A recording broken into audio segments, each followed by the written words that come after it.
تاریخ ایران باستان در حافظه جمعی ساکنان این سرزمین با شاهنامه فردوسی است که به روایت درآمده.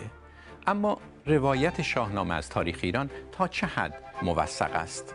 اما از زمان خسرو تا حالا حمله اعراب و یزدگرد سوم آنچه بهش اضافه شده باید زیر سوال کشید که کی اونو نوشته، در چه حالتی، در چه زمانی نوشته شده.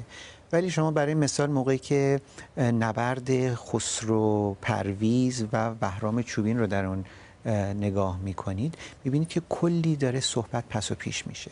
چه کسی اونجا بوده که این جزئیات رو به این صورت بازگو کنه که بعد 400 سال بعد، یعنی خدانامه‌ای که ابن مقفع در دربار عباسی ترجمه میکنه به عربی و اون ترجمه عربی یکی از ترجمه‌های خدانامه است به گفته حمزه اصفهانی، یک سری خدانامه‌های دیگه هست، اون بعدها تبدیل ترجمه بشه به فارسی که شاید مقدمه شاهنامه ابو منصوری قسمتی از اون شاهنامه باشه مال عبدالرزاق که بعد به نظم در بیاد، از نثر به فردوسی برسه. 4 دست گذشته اقلا. فکر میکنید این دست به دست شدن باعث میشه که ما نتونیم خیلی به شاهنامه اتکا کنیم؟ ما باید شک کنیم به عنوان یک تاریخ‌دان کاملا.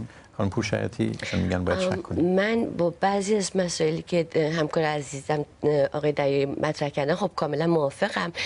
اولا خدمتتون عرض کنم که من فکر نمی کنم که شاهنامه به اصطلاح پرایمری سورس متن اصلی باشه.